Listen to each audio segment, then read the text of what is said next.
Terminamos nossa última aula com essas figuras femininas de Millet e comentávamos de sua força, de sua estrutura, mulheres trabalhadoras, um padrão de beleza completamente diferente do que tínhamos tanto no neoclassicismo ou no romantismo. As mulheres de Millet são reais, estamos no realismo. E aqui então está a virilidade do semeador. Sempre comento, quando mostro quadros, que o personagem muitas vezes é o próprio artista. É uma espécie de espelho, é um reflexo. Então, penso quando vejo esse semeador, que de algum modo é o próprio pintor semeando com sua mão, que pinta as cores de seu quadro. Há uma metáfora, há uma metalinguagem nessas figuras que os artistas representam com seus personagens. E esse semeador vai inspirar Van Gogh. Van Gogh, quando se decepciona, tudo na vida de Van Gogh vai tanto errado, e já vamos anunciando o que vem à frente, Van Gogh copia Millet quando quer melhorar sua técnica, aprender a desenhar, e por admiração, por amor, e vai fazer várias cópias desse personagem. Esse é um dos famosíssimos semeadores de Van Gogh, fez mais de 30 obras com esse tema, escreveu sobre o simbolismo dessa imagem, escreveu muitas cartas para o irmão, as cartas a Theo, famosas, e Van Gogh então diz, nessa carta onde apresenta o esboço desse semeador: não esperamos da vida aquilo que já sabemos, ela não poderá nos dar. Em vez disso, começamos a ver mais claramente que a vida é como um tempo de semeadura e a colheita ainda não está aqui. É uma ideia religiosa, tem sua beleza, esse pensamento de que aqui estamos apenas semeando, a colheita será depois. Como disse, tudo na vida de Van Gogh deu errado, e então o que resta a ele é essa percepção de que temos de semear, a colheita será depois. Então aí está essa cópia. Eu pensava que era um amanhecer, pela ideia de nascimento das sementes que estão sendo plantadas, mas depois descobri que não, se semeia ao entardecer, para que as sementes frágeis tenham ainda essas horas da noite antes que o sol comece a bater sobre elas. De todo modo, esse sol amarelo, dourado, é uma espécie de halo de santidade sobre esse trabalhador. As cores falam por si mesmas da vida que ele quis expressar nessa cena. Aqui está uma cópia, um desenho after Millet, depois de Millet. Então Van Gogh buscando esse aprendizado, essa inspiração, aqui transformado já em pintura no seu estilo mais característico. E mais um ainda aqui, novamente com o poder criador do sol. E claro, aqui, como eu já disse, o semeador é o próprio artista, e de algum modo esse azul é o que ele está semeando, a sua própria pintura. Não vou ler tudo, porque vocês terão o texto depois para lerem com mais calma, mas eu destaco aqui mais uma vez o que Van Gogh, Vincent, disse para o seu irmão Theo: é preciso empreender com confiança, com alguma certeza de que estamos fazendo algo razoável, como um fazendeiro que dirige seu arado, aquele que arrasta o arado atrás de si. Se não temos um cavalo, temos de ser o próprio cavalo. Então está falando desse esforço do camponês que ara a terra por si mesmo, essa energia que ele coloca no seu trabalho. Ele pergunta a seu irmão: como conseguirei pintar aquilo que amo tanto? A luta de Van Gogh. Esse quadro em sala tenho o prazer de comentar e de receber informações dos alunos que me contaram muitas coisas que eu não sabia. Mas é uma cena bíblica, Ruth e Boaz. Os próprios alunos me informaram que é uma cena muito bonita, porque Ruth se torna uma das antepassadas do rei Davi, e é uma mulher pobre, migrante, que chega então e está colhendo o trigo que cai no chão depois da colheita. Vamos falar sobre isso no quadro As Espigadoras. Então Boaz a recolhe e a leva para sua família, e ela se transforma então numa mulher de grande importância dentro da tradição judaica.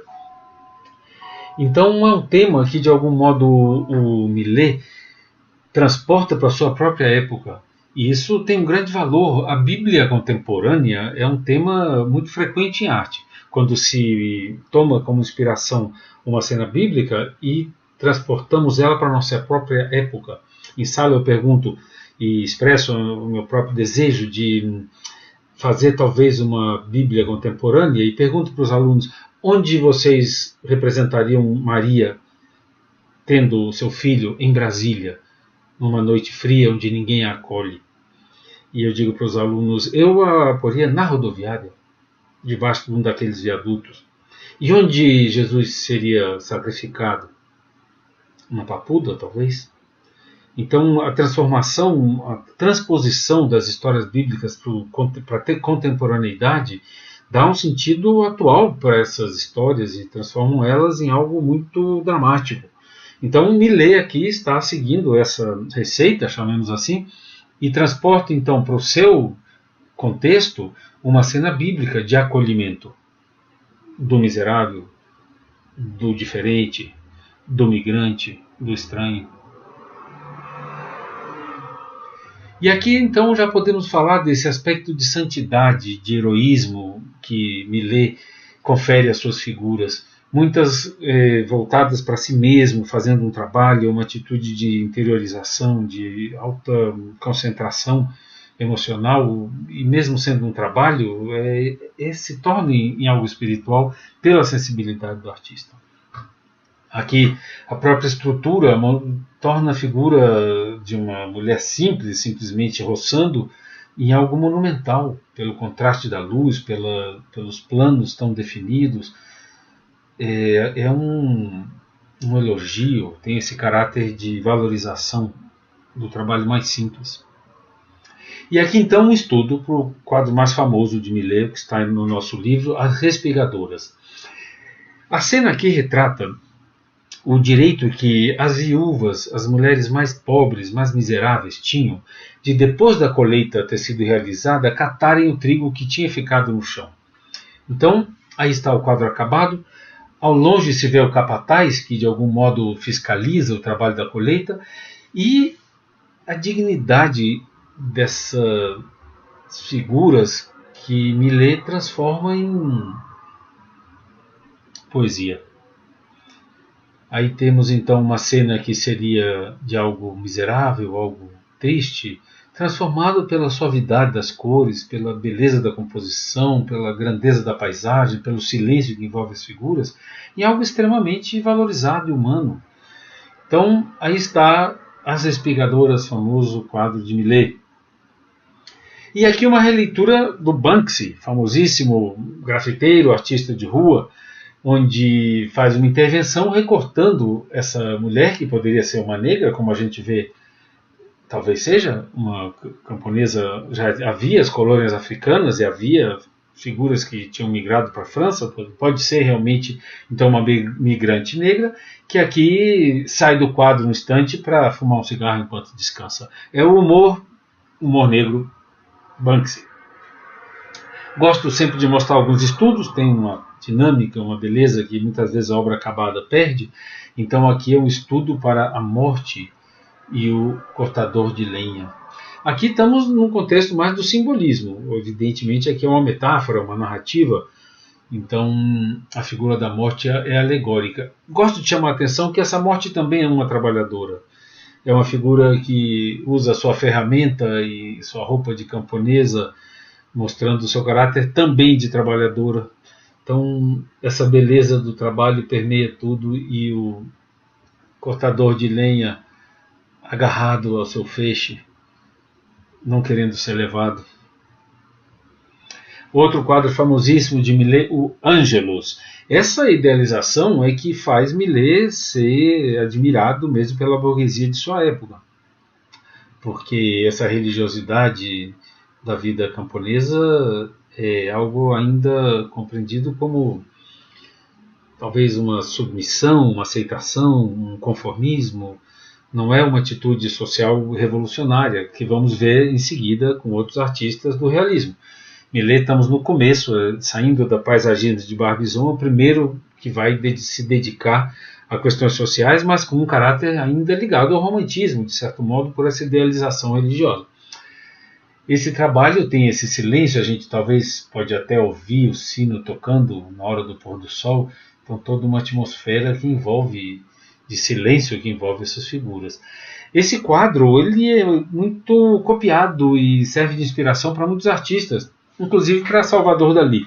Quando estamos em aula, eu digo, é um louco. Salvador Dalí, ele mesmo, tem uma frase muito engraçada, ele diz, a única diferença entre um louco e eu é que eu não sou louco. Mas ele exerce uma capacidade de interpretar as imagens e, de algum modo, alucinar dentro da sua imagética, muito louca. Então aqui ele transforma essa cena numa estrutura arquitetônica, e ele tem muitas teorias, eu boto algum link sobre essa figura da mulher, que ele vai dizer que é uma espécie de louva-a-Deus, e estaria pronto então para atacar o seu parceiro. São as loucuras de Salvador Dalí. Então, apenas citando que é um quadro que tem referências na arte mais contemporânea. Aqui a simplicidade dessa camponesa, novamente vemos a nudez dessas mulheres simples, que depois do trabalho tomam um banho no rio, mas chama atenção para a beleza da luz, da paisagem, não deixa de ser uma idealização dessas condições de vida. Aqui o descanso durante a colheita, o estudo desenhado e a cópia de Van Gogh, mais uma cópia de Van Gogh baseada em Millet. Novamente aqui a grandeza da paisagem, o silêncio que a luz nos evoca, o silêncio do trabalho, a concentração, o trabalho é quase uma oração. Novamente aqui as duas jovens trabalhando com a beleza e a graça dessa representação da juventude e da infância. Percebem como isso tem um caráter quase que de santidade na sua pureza? Ou as mulheres trabalhando, mas com os efeitos de luz, se transforma numa cena de alta poesia. O Millet tem sempre um caráter levemente erótico quando retrata as mulheres, e faz parte do realismo dele esse contato com aspectos muito prosaicos e vivos, muito reais. Quando estamos em sala de aula, comento que esse trabalho para mim também tem uma conotação bíblica. Quando se diz, nem Salomão com toda a sua riqueza tem a beleza das mais simples flores do campo. Então faço também esse apelo para os alunos, imaginem o que é esse original, porque estamos vendo a cópia, a reprodução no slide, a luz, a textura, a delicadeza que deve ter uma obra dessas é algo que deve ser magnífico quando pensamos na transparência e na beleza desses dentes de leão. Essa luz que bate refletindo nessa grama, a suavidade das cores. Então, Van Gogh também vai fazer dos lugares mais simples dos sanatórios onde está internado uma espécie de oração pela beleza da simplicidade. Novamente, esse aspecto silencioso da luz, da noite. E aqui temos um tema que os impressionistas vão explorar com muitos trabalhos, muito interesse, que é a luz nesses montes de feno. E vamos falar sobre isso quando falarmos do abstracionismo. Kandinsky, é o fundador, considerado fundador da arte abstrata, relata no seu livro, num dos seus livros, que quando vê em Moscou um quadro de Monet, que é simplesmente um monte de feno, ele custa entender qual é o assunto, ele não consegue ver a forma do monte de feno, e aquilo para ele então se impõe como uma pintura abstrata. Depois ele percebe que é um monte de feno, mas o impacto inicial é apenas da sensação das cores, da luz, da textura. Então esse caminho que estamos seguindo em direção à arte abstrata, aqui já tem o interesse pela forma cônica, pela luz que bate nessa estrutura, apesar da cena ainda ser uma cena de campo com um trabalhador, o foco visual já começa a ser o efeito da luz apenas sobre essa forma. E falando de luz, é um quadro magnífico pela sua potência acesa, essa luz numa tarde de tempestade. É um quadro maravilhoso onde se vê o contraste, né, dessa luz e o impacto que isso teve diante do artista. Primavera em Barbizon. E essa questão da luz aqui como eu digo em sala de aula, estão literalmente matando a pau pássaros atraídos pelo fogo. Mas o que o autor, o que o pintor está matando a pau aqui, tem que ter muita coragem para isso, para encarar um tema desses e pintar essa luminosidade, essa cena. O que ele está matando a pau é a própria luz, num sentido humorístico, estou usando a expressão. Ele está, de algum modo, resolvendo essa estrutura da luz no meio da noite. Tem que ser muito corajoso e muita confiança no próprio taco para representar uma cena dessas com tamanha vivacidade, né? As crianças catando aqui os pássaros mortos no chão, ou feridos, e essas figuras então batendo na luz. E esse então é o último quadro de Millet que eu mostro para vocês, está em ordem cronológica, e chama atenção para a simplicidade dessa igreja também. A ideia de religião aqui também inclui a ideia de que a igreja é feita de terra, é a própria pedra, é o próprio chão de algum modo. Então a construção é simples, a grandeza dela está justamente nessa realidade tão física, tão terrestre, tão de terra. Então, aí está um autorretrato, comprovando quando eu digo que esses artistas eram meio hippies, que foram morar no mato, em comunidade, fugindo da feiura da Paris, que começa a ser uma cidade da era industrial. Aí está o barbudo cabeludo Millet. Vamos em frente. Chegamos então em Corot.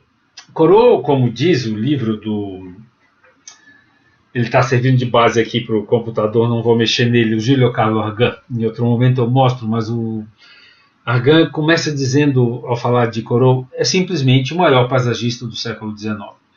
E em Sala eu chamo a atenção para o aspecto moral, ético, que está incluído numa simples paisagem de Millet. Vamos tentar entender isso falando então desse grande artista. Aqui começa com uma paisagem, uma mulher, mas chama a atenção para os tons de terra, para pouca idealização, a roupa tem suas dobras, e a beleza da mulher, claro, realçada, até lembra um pouco Leonardo da Vinci, claro escuro, mas a busca pela sensação de realidade está na simplicidade da cor, da estrutura, da composição, mesmo com essa figura tão bela, há uma simplicidade subjacente. Aqui está o texto, não leio para vocês isso tudo, apenas o que realcei aqui, a evolução da paisagem clássica para a paisagem realista deve-se em parte ao seu trabalho na Itália. Tornou-se grande amigo de vários pintores, entre eles Rousseau, Daubigny, do grupo de Barbizon.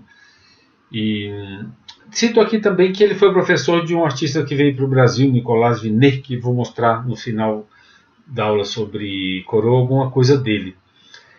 Então é isso, né? Maestria, relação entre luzes e sombras. Vamos às obras. Aí está, então. Já fiz uma avaliação nos anos passados, comparando uma representação desse templo de Minerva, representado por um artista neoclássico e por Corot. No artista neoclássico, a ruína ganha um sentido de registro da civilização greco-romana, tem toda uma idealização em volta. E quando vemos Corot, fica muito evidente que o que interessa a ele aqui não é o aspecto arqueológico, mas sim a estrutura da luz, da cor e da sombra. Qual é a grandeza de Corot quando vemos uma paisagem, por exemplo, como essa? É uma questão sutil. Quando você faz um trabalho em preto e branco, as diferenças de gradação de luz e sombra estão, claro, matizadas, né, moduladas apenas pelo branco e preto. Quando você coloca cor nessa equação, a cor tem que acompanhar a mudança de gradação tonal, os cinzas até chegar nos pretos, mas se mantendo como cor. É uma questão sutil, como disse. Então, Corot é um mestre nesse balanceamento entre tons e gradação tonal de escuridão e luz. As cores nele mantêm sua qualidade e ao mesmo tempo são sombra. E chama atenção para a beleza e a profundidade dessa paisagem, os tons delicadíssimos de azuis na distância. E novamente aqui, apesar de ser a Ponte de Augusto, em Narni, na França, o interesse arqueológico fica em segundo plano. Claro que ele está fazendo referência à estrutura da arquitetura, interessa a ele esse passado de algum modo, mas o objetivo dele é compor com esses reflexos e essas sombras e luzes uma totalidade quase musical na beleza da paisagem. Chama atenção para a textura aqui, que se torna praticamente abstrata, quando ele apenas usa manchas e tons. Esse quadro sempre me deu a impressão de que esse reflexo do céu na água fosse um defeito quase que na impressão da tinta, mas não. Esses leves violetas são pintados por Corot. Param nesse trabalho nas aulas e perguntam para os alunos por que isso é moral. E acaba vindo à tona essa ideia de fidelidade, de fidedigno. Ele é fidedigno àquilo que ele está vendo. Então, os mais pequenos detalhes, de algum modo, refletem esse cuidado, esse respeito, essa consciência, talvez essa seja a palavra, por aquilo que está diante do pintor, do artista.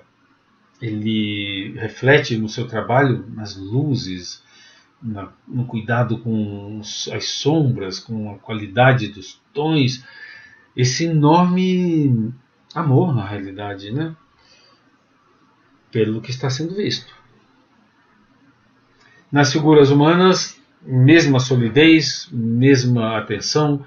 Como sempre chama a atenção, o personagem é o artista, então essa concentração no que ele está fazendo, de algum modo, é a própria... Ele está lendo, monge italiano lendo, é a própria atenção do artista enquanto pinta.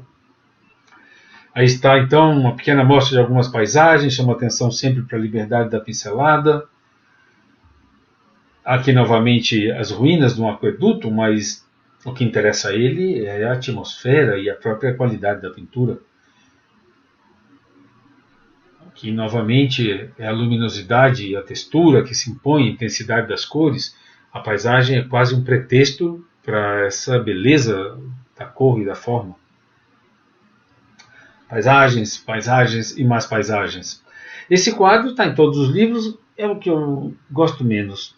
Ele se dedicou a pintar algumas catedrais. Claro, há um interesse aqui arquitetônico evidente, mas o próprio fato de termos esse morro na frente com essas pedras já tira o foco do monumento.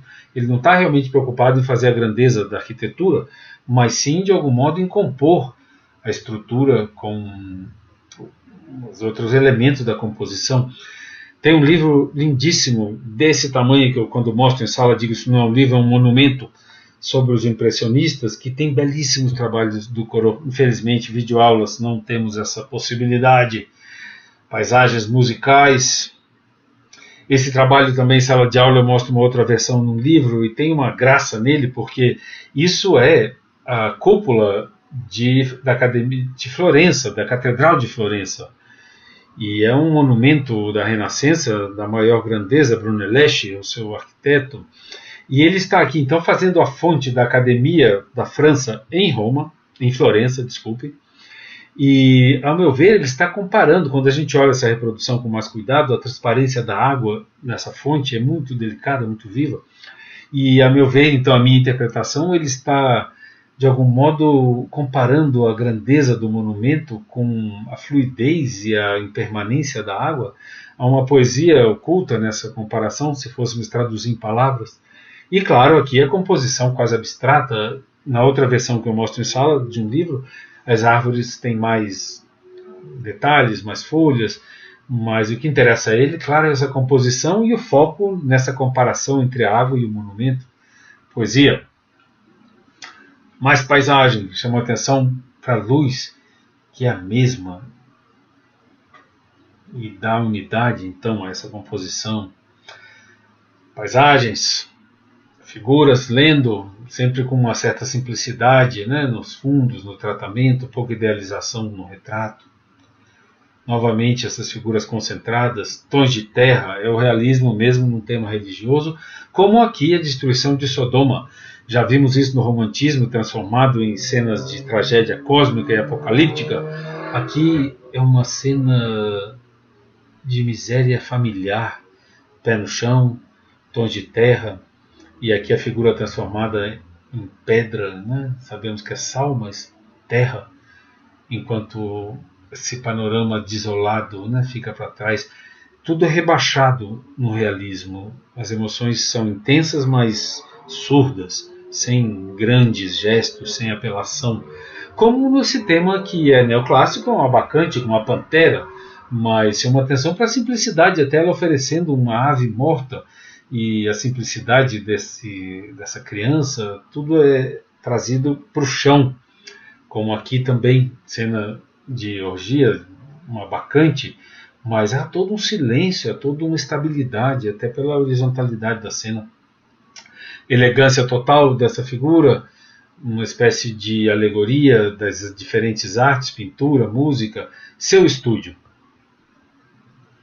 E vamos chegando aqui no fim, então, de Corot, onde ele, pintando a floresta de Fontainebleau, Corot tinha contatos com esses artistas do grupo de Barbizon, era um pouco mais velho e tem contatos, mas a carreira de Corot é algo muito pessoal, muito próprio. Ele tem um caráter ao qual ele se mantém fiel em toda a sua vida.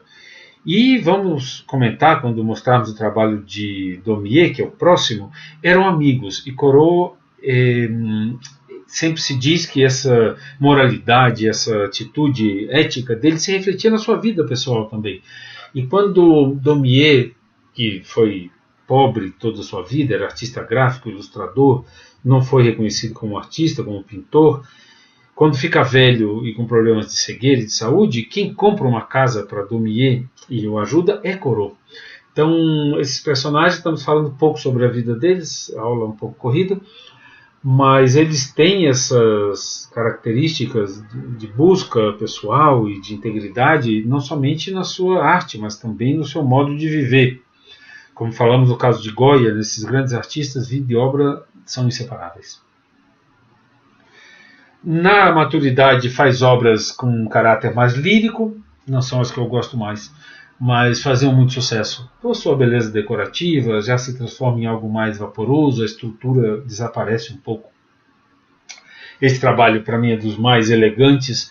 A elegância tem algo de simplicidade. Se pensamos em algo que não seja elegante, por exemplo, uma camisa de férias cheia de palmeiras e araras, a elegância parece que pede sobriedade, alguma simplicidade, mesmo na qualidade dos elementos, que sejam estruturados sem conflito, sem aberração, sem exagero. Então, essa mulher, que se chama o quadro Leitura Interrompida, parou de ler e olha para ele, mas chama atenção para a extrema beleza desses contrastes todos rebaixados, não tem nenhuma cor vibrante, e o próprio gesto dela também é tão relaxado, e forma e conteúdo em arte sempre ligados. Então vemos que essa postura relaxada dela é também a postura relaxada do pintor, quando faz um traço simplesmente para mostrar a dobra de um braço e não está preocupado numa modelagem muito bem feita, tem um certo relaxamento que faz parte desse refinamento, dessa elegância. Esse é o último quadro dele que eu mostro para vocês, então, já anunciando um Cézanne que virá depois, focado numa árvore, na sua movimentação, na sua busca por uma estrutura luminosa. Já o tema vai desaparecendo e simplificando, então, a sua estrutura. É uma simples árvore, um caminho, entrada da floresta, mas pela sua força na composição já nos lembra o que vai vir em seguida, que será Cézanne e os artistas impressionistas e pós-impressionistas. Esse então é um artista brasileiro que veio para o Brasil, desculpem, foi aluno de Corot, e em sala de aula eu pergunto para os alunos, qual que vocês gostam mais? São duas obras do mesmo artista. Nasceu em Paris, morre em Niterói. Muitos alunos apontam para esse trabalho por conta de sua grandeza, mas eu chamo a atenção para eles que esse é o verdadeiro aluno de Corot, que por conta da sua simplicidade, da sua estrutura, está mais preocupado com a pintura do que com a paisagem.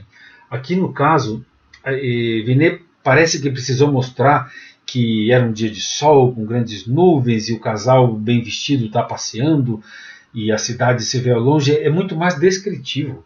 Então é menos pictórico nesse sentido, ele é mais ilustração, ele precisa dizer que a paisagem é grandiosa, que é um casal passeando num dia de sol. Aqui, apesar da beleza da paisagem também ser evidente, o que está em primeiro plano são elementos formais.